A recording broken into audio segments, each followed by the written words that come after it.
NTRC এর প্রতিষ্ঠান প্রধান পদে ভাইবা ইতিমধ্যে আপনারা জানেন যে গত ৩ আগস্ট একটি বৈঠক অনুষ্ঠিত হয়েছিল এনটিআরসি এবং শিক্ষা মন্ত্রণালয়ের মধ্যে। সেই বৈঠকে মাননীয় শিক্ষামন্ত্রী মহোদয় নির্দেশনা দেন এনটিআরসি এর ভাইবা দ্রুত নেওয়ার প্রস্তুতি শুরু করার জন্য এবং এনটিআরসি কর্তৃপক্ষকে এই ভাইবার পুরো কর্তৃত্ব দেওয়া হয়।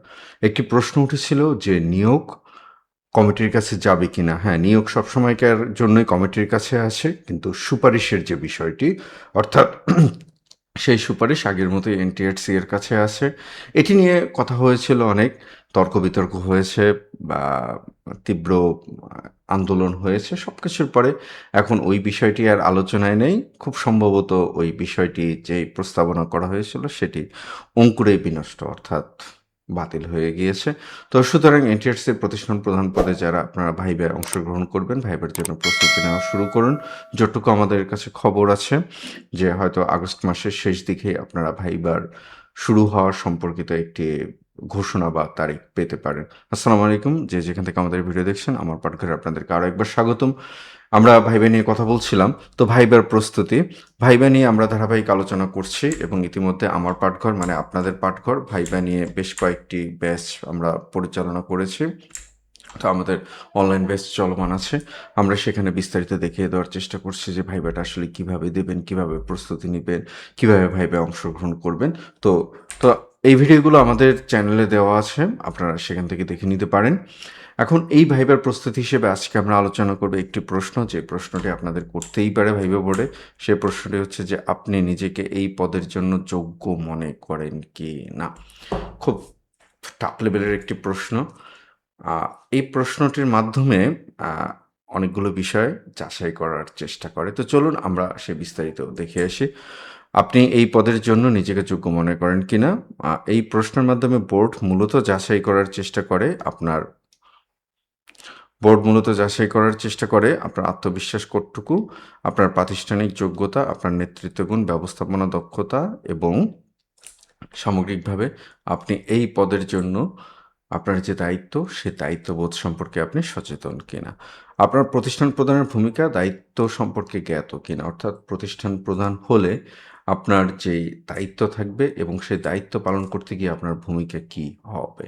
কারণ আপনি প্রতিষ্ঠান প্রধান যখন হবেন, নতুন এনটিআরসির বিধিমালা অনুযায়ী একজন প্রতিষ্ঠান প্রধানকে 5টি ক্লাস নিতে হবে, যেটা আগে ছিল না। কিন্তু এই যে জায়গাটা, এই জায়গাটা ক্লাস নেওয়াটা এখন মুখ্য বিষয় না। কারণ একই সাথে আপনি প্রতিষ্ঠান প্রধান, যেটাকে আমরা বলি অ্যাডমিনিস্ট্রেটিভ হেড, অর্থাৎ নিয়ন্ত্রণকারী কর্মকর্তা। তো সুতরাং আপনি এইখানে আপনার অনেকগুলো দায়িত্ব থাকে। তো উত্তর দেওয়ার কৌশলগত কাঠামো, আমরা একটু উত্তর দেওয়ার কাঠামোটা দেখে আসি। যে উত্তর দেওয়ার সময় আমরা যে বিষয়গুলো বিবেচনা করব, প্রথম হচ্ছে ধাপ, ইতিবাচক এবং বিনম্র স্বীকৃতি। সরাসরি হ্যাঁ বলুন, কিন্তু বিনয়ের সাথে। অ্যারোগেন্সে বা উদ্ধত যেন না আসে। যোগ্যতার সপক্ষে প্রমাণ, একাডেমি, অর্থাৎ আপনি আপনাকে যোগ্য বললেন, সেই যোগ্য বলাটা আপনি কেবল একবার বলবেন যে হ্যাঁ। এরপরে বাকি যে বলাগুলো থাকবে, সেই বলাগুলো হবে আপনার কি কি অভিজ্ঞতা আছে, আপনার কি কি দক্ষতা আছে, আপনি কেন যোগ্য, সেই বিষয়গুলো উল্লেখ করবেন। যেমন শিক্ষাগত যোগ্যতা উল্লেখ করবেন, প্রশিক্ষণ থাকলে উল্লেখ করবেন, অভিজ্ঞতা এবং দক্ষতার সাপেক্ষে প্রমাণ, অর্থাৎ আপনি যে অভিজ্ঞ এবং দক্ষ সেটার সাপেক্ষে আপনার প্রমাণ। সেই প্রমাণগুলো হতে পারে আপনি শিক্ষকতার দায়িত্ব পালন করেছেন এবং এই শিক্ষকতার দায়িত্ব পালন করতে গিয়ে কখনো কখনো আপনি প্রশাসনিক দায়িত্ব পালন করেছেন, অথবা কখনো কখনো আপনি ভারপ্রাপ্ত প্রধান শিক্ষক বা ভারপ্রাপ্ত প্রতিষ্ঠান প্রধান অথবা সহকারী প্রধান হিসেবে দায়িত্ব পালন করেছেন। ভবিষ্যৎ প্রতিশ্রুতি এবং দৃষ্টিভঙ্গি, যেহেতু আপনি প্রতিষ্ঠান প্রধান হচ্ছেন, আগামী দিনগুলোতে এই প্রতিষ্ঠান আপনার নেতৃত্বে পরিচালিত হবে, তাহলে ওই প্রতিষ্ঠানের জন্য আপনার কি কি প্রতিশ্রুতি আপনার থাকবে এবং সেই প্রতিশ্রুতিগুলো বাস্তবায়নের জন্য দৃষ্টিভঙ্গি। এটা মানে আমরা যদি একটা মেটাফোর হিসেবে চিন্তা করি, সেটা হচ্ছে যে আপনার আহ, দৃষ্টিভঙ্গি, অর্থাৎ ওই প্রতিষ্ঠানটিকে আপনি কিভাবে দেখতে চান। তো আমরা ওই জায়গাগুলো টাচ করার চেষ্টা করব। আমরা একটি নমুনা উত্তর দেখব। আমরা এই নমুনা উত্তরকে কয়েকটি ক্রাইটেরিয়াতে ভাগ করেছি। অভিজ্ঞ প্রার্থীর জন্য, অর্থাৎ যাদের অভিজ্ঞতা আছে, স্যার, আমি বিনীতভাবে বলতে চাই, হ্যাঁ, আমি নিজেকে এই পদের জন্য যোগ্য মনে করি। এর পেছনে কয়েকটি কারণ রয়েছে। প্রথমত, আমার একাডেমিক যোগ্যতা। এই পদে নির্ধারিত শর্ত পূরণ করে আমি এনটিআরসি কর্তৃক নির্ধারিত সকল মানদণ্ড অনুসরণ করেছি এবং সকল মানদণ্ড অনুসরণ করে আমি শিক্ষকতা পেশায় এসেছি। ২ নম্বর হলো, আমি আপনি সময়টা উল্লেখ করবেন, শিক্ষকতা পেশায় নিয়োজিত রয়েছে। সেখানে আমি শুধু শ্রেণীকক্ষ ব্যবস্থাপনাই করিনি, বরং বিভিন্ন সময় বিভাগীয় প্রধান, সিনিয়র সহকারী বা সিনিয়র শিক্ষক হিসেবে দায়িত্ব পালন করেছি এবং প্রতিষ্ঠানিক কার্যক্রম পরিচালনা করার অভিজ্ঞতাও আমার রয়েছে বা অর্জন করেছি। তৃতীয়ত, একজন প্রতিষ্ঠান প্রধানের কাজ শুধু শিক্ষাদানের তদারকি নয়, এর সাথে জড়িত রয়েছে প্রশাসনিক ব্যবস্থাপনা, আর্থিক শৃঙ্খলা রক্ষা, শিক্ষক, অভিভাবক, শিক্ষার্থীদের মধ্যে সমন্বয় এবং সরকারের নীতিমালা বাস্তবায়ন। আমি মনে করি আমার দীর্ঘদিনের অভিজ্ঞতা ও প্রাতিষ্ঠানিক নিয়মকানুন সম্পর্কে জ্ঞান আমাকে এই দায়িত্ব সুষ্ঠুভাবে পালনে সহায়তা করবে। সবশেষে বলব, আমি বিশ্বাস করি নেতৃত্ব মানে শুধু ক্ষমতা প্রয়োগ নয়, বরং দায়িত্ববোধ, স্বচ্ছতা এবং দলগত কাজের মাধ্যমে প্রতিষ্ঠানকে এগিয়ে নিয়ে যাওয়া। এই দৃষ্টিভঙ্গি নিয়ে আমি এই পদের জন্য নিজেকে যোগ্য মনে করছি এবং সুযোগ পেলে প্রতিষ্ঠানের সার্বিক মানোন্নয়নের সর্বোচ্চ চেষ্টা চালাবো। তাহলে দেখুন, শুরুতে আমরা যে ধাপগুলো বলেছিলাম, আমরা সেই ধাপগুলো এখানে ইনক্লুড করে দিয়েছি বা অন্তর্ভুক্ত করে দিয়েছি। ইতিবাচক এবং বিনম্র স্বীকৃতি। প্রথমে আমরা ইতিবাচকভাবে হ্যাঁ বলেছি, যোগ্যতা সাপেক্ষে প্রমাণ, একাডেমিক, অর্থাৎ যেই যোগ্যতাগুলো চাওয়া হয়েছে সেই যোগ্যতাগুলো আপনার আছে। ৩ নম্বর হচ্ছে অভিজ্ঞতা এবং দক্ষতা সাপেক্ষে প্রমাণ, আপনি সিনিয়র শিক্ষক বা শিক্ষক হিসেবে বা সহকারী প্রতিষ্ঠান প্রধান বা প্রধান হিসেবে দায়িত্ব পালন করছেন। চতুর্থ হচ্ছে ভবিষ্যতের প্রতিশ্রুতি এবং দৃষ্টিভঙ্গি, যেটা আপনি শেষ ধাপে এসে বলেছেন। আ আ আমি বিশ্বাস করি নেতৃত্ব মানে শুধু ক্ষমতা প্রয়োগ নয়, বরং দায়িত্ববোধ, স্বচ্ছতা এবং দলগত কাজের মাধ্যমে প্রতিষ্ঠানকে এগিয়ে নেওয়া যায়। এইটা আমরা যে দৃষ্টিভঙ্গির কথা বলছিলাম ফিলোসফিক্যাল মেটাফোর হিসেবে, সেই ফিলোসফিক্যাল মেটাফোর হিসেবে যে আপনি প্রতিষ্ঠান প্রধান হিসেবে আপনার এই মানে যে ক্ষমতা আপনি পাবেন, সেই সেই ক্ষমতা আপনাকে কতগুলো দায়িত্বও দেবে। সেটা হচ্ছে দায়িত্ববোধ, আপনার প্রতিষ্ঠান প্রধান হিসেবে স্বচ্ছতা এবং দলগত কাজের মাধ্যমে প্রতিষ্ঠানকে এগিয়ে নিয়ে যাওয়া। ২ নম্বর যে উত্তর আছে তুলনামূলক কম বা অভিজ্ঞ প্রার্থীদের জন্য, এই উত্তরটা আমি এইখানে রেখে দিলাম। এইটা আর আমি পড়ব না। আপনারা একটু দেখে নেবেন। আমি এইখানে রেখে দিলাম। আর ৩ নম্বর সংক্ষিপ্ত সংস্করণ, যদি সময় কম থাকে। অনেক সময় ভাইবা বোর্ড বলে আপনাকে খুব দ্রুত বলেন, আপনি ১০ সেকেন্ডে বলেন।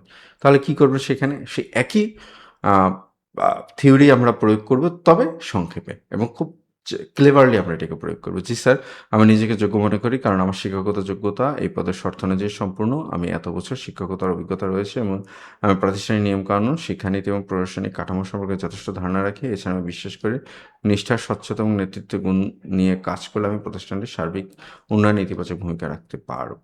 এখন আপনাদের প্রশ্ন হতে পারে যে এই যে প্রশ্নের উত্তরগুলো আমরা কোথায় পাবো? সেটাই আমরা শুরুতে বলছিলাম যে আমরা ধারাবাহিকভাবে যে সেশনগুলো পরিচালনা করছি অনলাইনে, যদি সেখানে আপনি যুক্ত হন তাহলে আপনি একটি বই পাবেন।